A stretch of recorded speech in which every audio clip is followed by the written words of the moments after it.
Good evening and a very warm welcome to the Grassroots Weekender show. Yes, it's Friday evening, but no young commentators because they have a lovely Christmas break. And we're going into the new year, aren't we? New Year's Eve on Sunday, Friday, Saturday, Sunday, and then we move into 2024. Well, today I've been out and about, took my under-7s to the Roma FC tournament at the LCFA headquarters there in Crosby, Thornton, Waterloo, Birmingham, you name it. It's got that many different names, I really don't know. I just thought it was in Litherland myself. I don't know. Can someone please explain to me why it's classed as Thornton, Litherland and Crosby? I really don't know how many borders around the LCFA, but what I will say, honestly, absolutely atrocious. I know you've all heard it before. There's a lot of money being spent on the LCFA headquarters, and the car park, great, fantastic, that's lovely, and the facilities were okay. I think the pitches needed marking out a little bit more because the lines were a little bit hard to see, and even myself, I don't cross the line. And I was on the pitch sometimes because you just couldn't see it. But outside the car park, on the entrance coming in, was an absolute nightmare. It's full of potholes, it's full of water, and I know there's been a dispute and a debate going on for quite a while since the County FA had taken over them, because there's a dispute between the County FA and also the LCFA. Hang on, County FA and the LCFA. The County FA and the local council, not FA, who owns that land between the LCFA headquarters and the roadside here. It's like a roadside, and it's absolutely atrocious. And when you're going in there, it's going to do a lot of damage to cars. Hopefully I haven't done any damage to my cars, because when you're going through pretty deep water like that, you don't know what is underneath. And no one's taking the responsibility if you damage your car, getting to a fixture. It's down to yourselves what happens. Now, if you'd ask me, I wouldn't take that trip, but we have to when the kids want to play a football game or a match or enter a tournament. And you can see people just motoring through it as if they've been used to it all the time. But you will do damage to your vehicle very, very quickly indeed, honestly. Now, I was thinking if the LCFA and the local council are disputing who owns the land, it means that no one owns it. So I was thinking of purchasing that roadside there and putting myself a little toll up.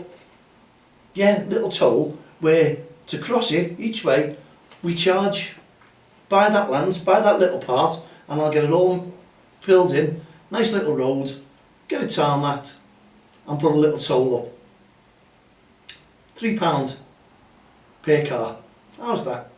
Would everyone be happy with that? Let me know. mail@don'texttheline.com, because I think that's all it needs, doesn't it?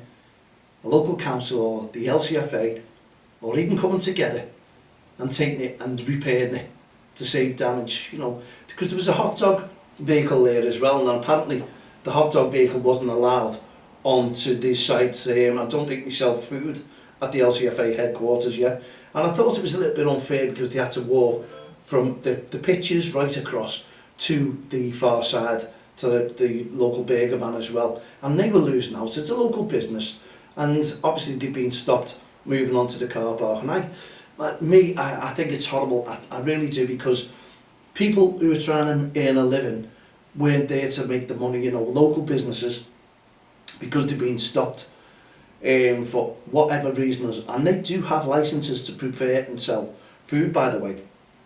These hot dog, they're all trading standards, they're all made out to be certificates. They've all done the health and safety courses regardless of what anyone says anyway. And do you know what? People weren't making the trek across because of the waterlogged roadside.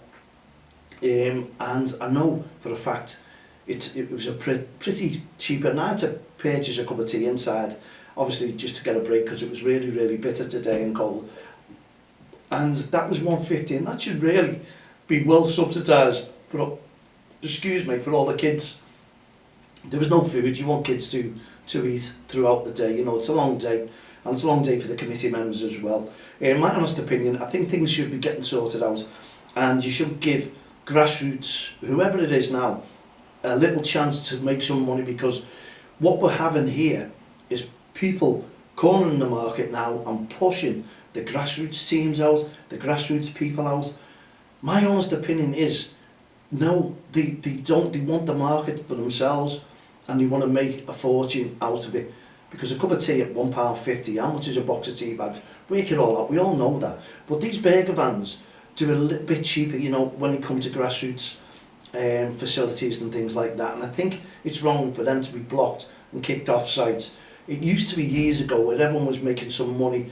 The teams were making money to put teams together, to get the football kits, to get everything that they could for the kids, to make the kids and help the kids. Honestly, now it's all being kicked into touch, and no one was selling food there today. People had to bring their own food. You know, someone likes a burger, and kids do at the end of every game or every tournament as well. So let's all sort of get together here, because we can't, and I will not anymore call it the grassroots family, because people did used to say, oh yes, the grassroots family, they're all working together. No, you couldn't be so far off the truth. No one's working together in grassroots. Some teams, some clubs will all have friendlies, things like that, but it's either us and them, you and them. It's never the grassroots family. It doesn't make sense, it really doesn't, because family work together and families stick together. Hopefully they do, and they make it easy for people in life, and don't cross the line. Thinks that there's many lines being crossed here. There really, really is, and we need to do something about it now, because I'm going to have to ask the LCFA what's happening on that one, because I don't want to be taking my car, ripping my tyres, ripping the bonnets, whatever it is, over the engine underneath. You don't know what you're going through when you go through puddles of water. Kids could be throwing all kinds in, which they do when they come across a puddle.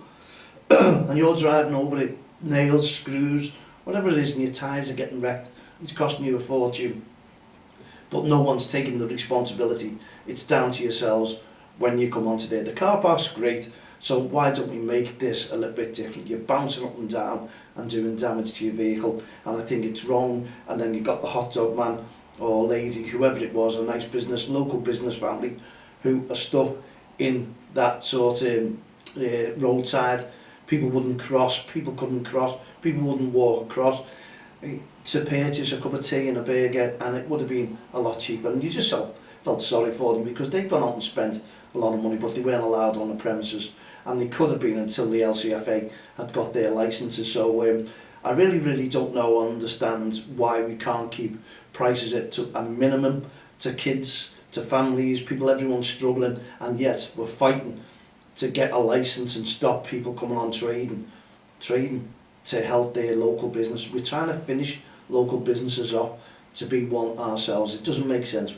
And in that sense, I think you should work together and support local businesses if you can. And hopefully the hot dog stand did make, or the burger van, did make a few bob themselves. Fingers crossed. Honestly, we need to get a grip. And the tournament, we'll go on to the tournament itself. Great, our lads didn't do a thing in there. For some reason, we only had 4 players turn up for the first game. We managed to play that game, but obviously you can't try and develop the kids and encourage the kids, because their heads are down already when a goal goes in, and it was an early goal.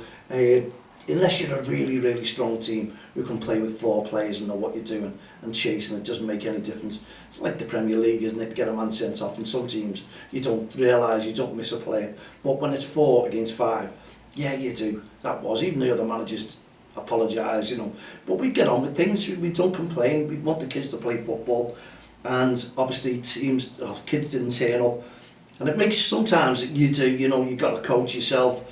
Same as Sophie, we turn up and you try and do everything, and then people just don't turn up for you, you know. They'll look out and look at the weather and think, I can't be bothered going out, and that, not in a million years.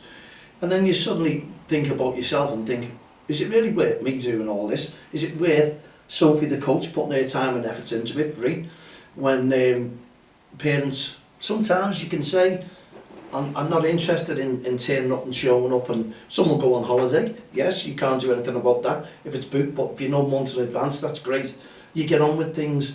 But as far as I'm concerned, that's when a team should stick together as well. And they did, and they played through it. And there was a little bit of argy-bargy throughout the tournament because they get frustrated because it was a cold day, windy day, and it was a biting day because I was freezing, but the kids, you could see they were cold on the pitch as well. And our kids, for some reason today, would not listen. Whether the cold got to them, I'm not too sure.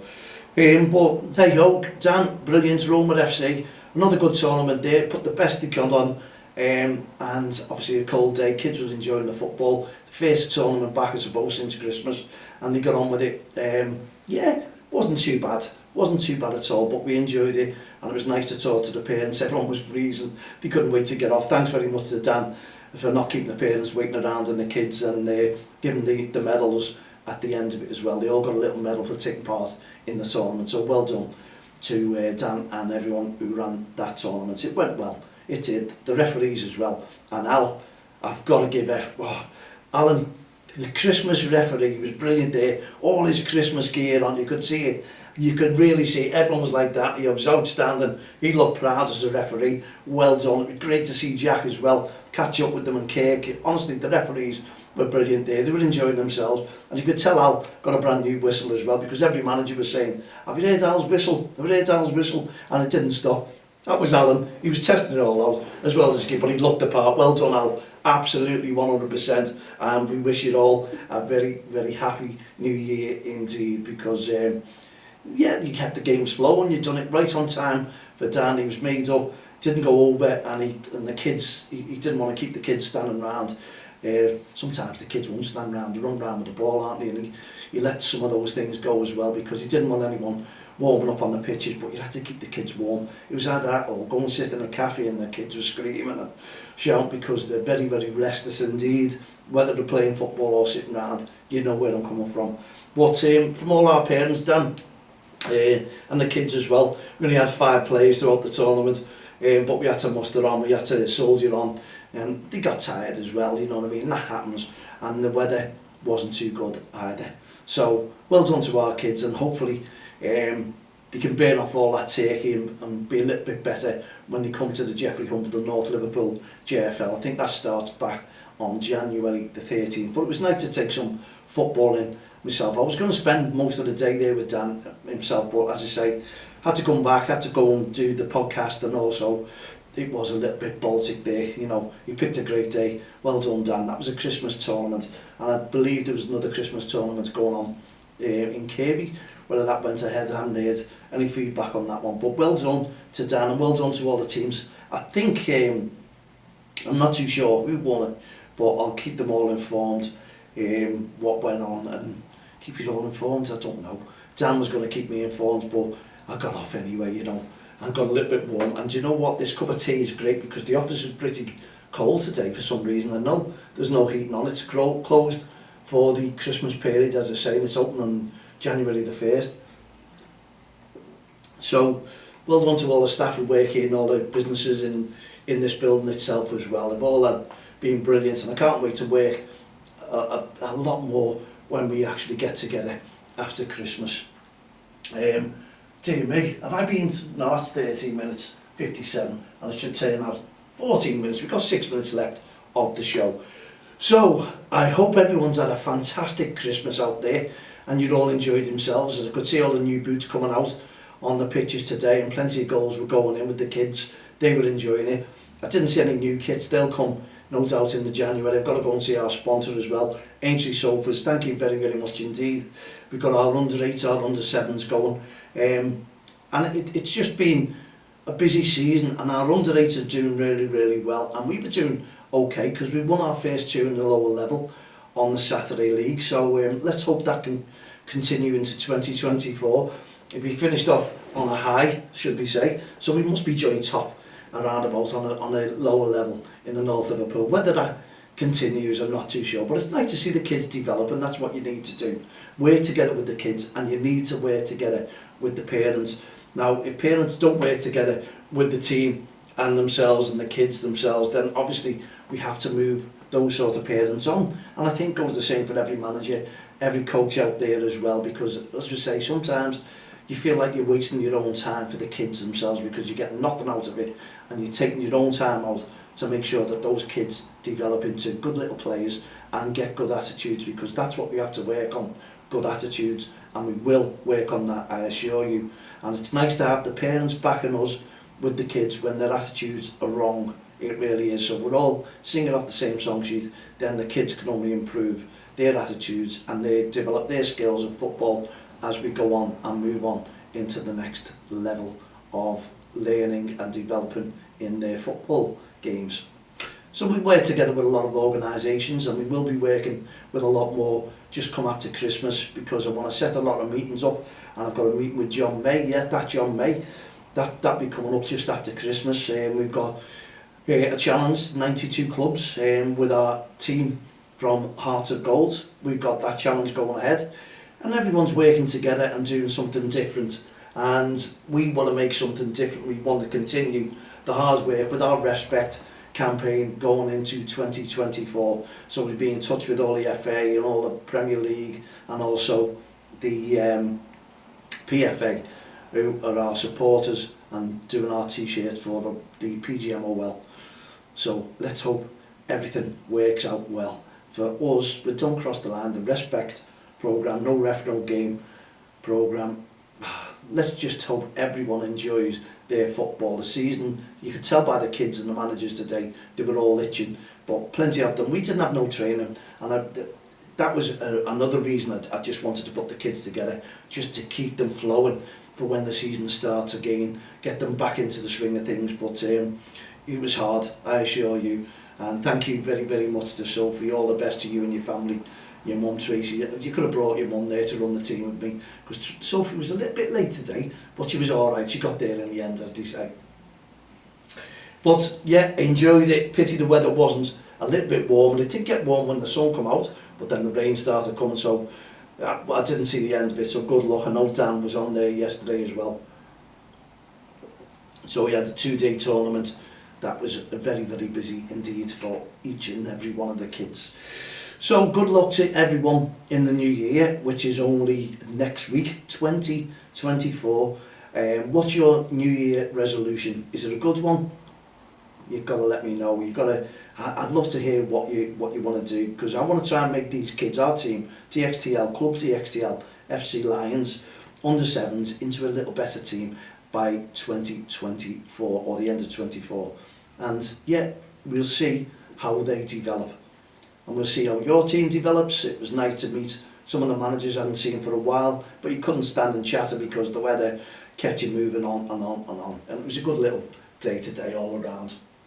Well, we've got 2 minutes of the show left, so let me know what you've been doing, let me know what you're up to, let me know if you've got your team in a tournament just before the season starts. But as I say, I think the North Liverpool JFL, they're back on the under 7s, under 8s and under 9s. I think it is on the 13th of January. Let me know if I'm wrong, Bob, please, and Colin, but I don't think I am. I'm sure that's when Bob said they're all due back. He said check the website anyway.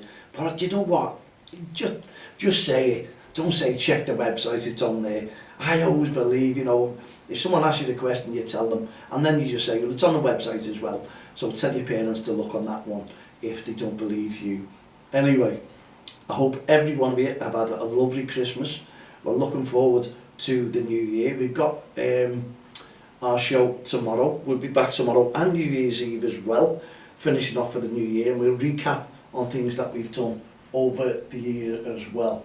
But believe me, it's going to be a difference. It really is with Don't Cross the Line. I want to make a difference. I want to do something and develop myself in a different way if I possibly can, and I need your support. I will be needing your support. Hopefully you can add your support to everything that I do next year, and I want to make it better for your kids and better for all the teams and parents as well. But you've got to support me in the work that I'm doing also. Okay, we've come to the end of our first show on the Friday. Hope you've enjoyed it, and I'm sure there'll be a lot of talking points in there. Mal at don'ttexttheline.com. Add me as a friend on Facebook, Twitter, LinkedIn, all the social network sites, and also just email me at mal@don'ttexttheline.com. Let's get some questions answered that you might have for the coming year of 2024 season, Grassroots 24. That's what I'm looking for. Okay, for myself, Matt Lane, all the team made the Grassroots Show, Don't Cross the Line, Refspect campaign, no ref, no game, Hearts of Gold. We'll see you tomorrow, round about 7 o'clock. Put your feet up, relax, enjoy the Christmas movies, they're still on, and we'll see you tomorrow. God bless.